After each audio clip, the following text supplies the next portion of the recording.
hizmette bulunanlar il alem ne derse desin, nasıl üzerine gelirlerse gelsin. Esas gücü, kuvveti esasen adammıştır.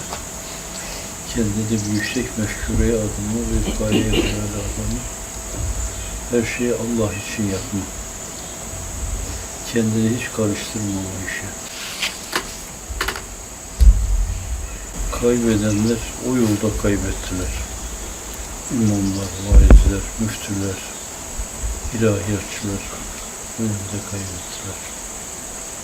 Cenab-ı Hakk'ın ilim adına, bilgi adına, makam mansub adına, imkan adına onlara verdikleri şeyleri, onlara dünyevi refahları, saadetleri, mutlulukları, alkışlanmaları, takdir edilmeleri istikametinde değerlendirdiler. Evet. O açıdan da alternatif bir ekibe ihtiyaç var.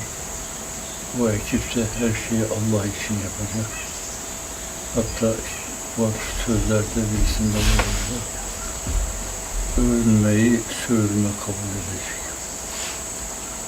Maşallah siz yani bir şey yaptınız. Allah Allah niye bana bu hakareti yapmıyordunuz? Allah yapıyor, niye yani bize mal ediyorlar? Cenab-ı Hak onca imkan, fırsat vermiş, bunun hakkını vermezsek. Değil o yani sadece bizi insan olarak yaratması. Hatta çok defa diyorum bir bardak su yani. Olmasa ne yaparsın yani? Seninle o su arasındaki münasebet. Onun hususi bir terkip vücuduna girince değişik yerlere ayrılır. Bütün öyle ince hesap edilmiş, öyle riyazi bir düşünce büyüğü var ki ilmi muhiti ilahi olmazsa bunlar hiç şey olmaz. Ne kadar Allah'a karşı borçlusun.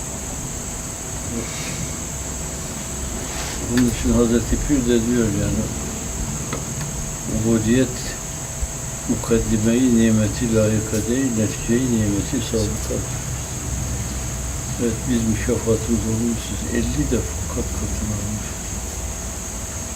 Cenab-ı Hakk'ın bugüne kadar bize lütfettiği şeyler, bunlar onun büyüklüğüne karşı, umumuna karşı, lütfettiği şeylere karşı hiç durmadan başımızı yerden kaldırmasak, hep secdede olsak, aç tutsak, ona oruç desek, hiçbir şey yemesek, sabahlara kadar Selefi Salih'in yaptığı gibi yüzlerce rekat namaz kılsak, Kur'an-ı Kerim her gece 2 defa etmezsek, fakat bunlar yine Cenab-ı Hakk'ın uluğuna, yüceliğine, bize olan iltifatına karşı mukabele sayılmaz. Şükür, teşekkür sayılmaz. Nasıl sana şükrederim ki ben? Senin, benim şükretmem bile senin bir lütfun. O da ayrı bir şükrü gerektirir. O da ayrı bir şükrü gerektirir. O da ayrı bir şükrü gerektirir. Evet, bu şimdi karakteri bu olmuş şöyle bu hale gelmiş. Ekibe ihtiyaç var yani. Adamış çocuklara ihtiyaç var. Onu sonra iade ederler, etmezler.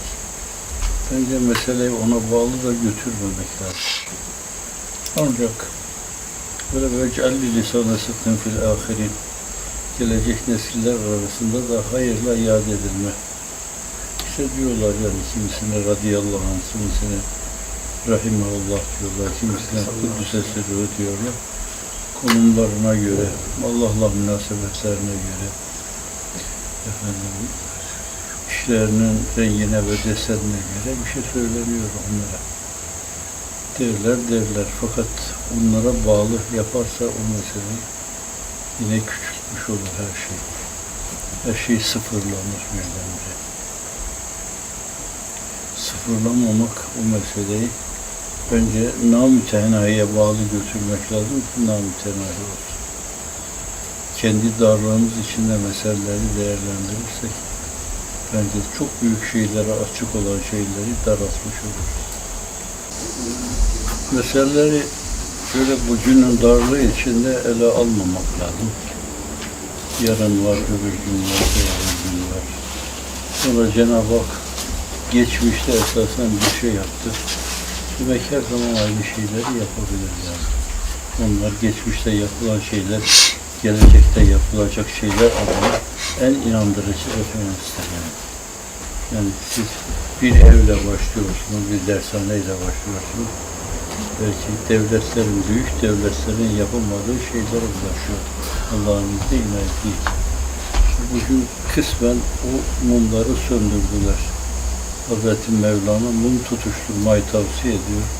Bir mum başka bir mum tutuşturunca ışığından hiçbir şey kaybetmez diyor. Demek ki kendimizi doğru ifade edersek, ne olduğumuzu ortaya yaparsak, zannediyorum dünya kardeşliği olacak burada. Ama kimisi Müslüman, kimisi Hristiyan, kimisi Yahudi. Şimdi o durum var yani Allah'ın inayetiyle. Bunun sonra daha nasıl bir hal alacağını şimdi kestirmek mümkün değil yani. Evet, bir gün gelir, ya Müslümanlık buysa esas insanlık buymuş diyecekler belki. Ne kadar insan var. Yalvardı adam akademisyen geldiğinde bana. Ne olur hocam dedi, bak burada bir sürü insan gelmiş daha ve gelenler burada asimile oldular. Eridi kaynadı bu Amerika toplumu içinde yok oldular. Ne olur mevcudiyetinizi koruyun dedi. Fakat evet, sizi bu İslam'ın karakterinizle tanıyan insanlar dünya için lüzumlu bir unsur olarak görürler. Oksijen. Sizin bunları dinlemeye ihtiyacınız yok inşallah. Bununla beraber imali fikrlerince geliyor bence ona takılıyorum yani. Elhamdülillah. Her şey iyiye, güzele, doğruya doğru gidiyor yani. Ümit var olmuş şu istikbal inkılabatı içinde en yüksek ve gür sada, İslam'ın sadası olacaktır diyor en doğru sözlü, çağın sözcüsü. Bize düşen istikamettir. Festakim kema umirte. Evet, bunlar hep Allah'ın elinde şeyler. Yani biz hangimiz o cazibe-i kutsiyeye haiziz ki böyle gören insanlar gelsin cuk diye hemen kendilerini işin içine atsınlar. Evet, belli. Veriyor sürekli. Ama verdiğine göre siz de tedbirli davranın. Verici olun.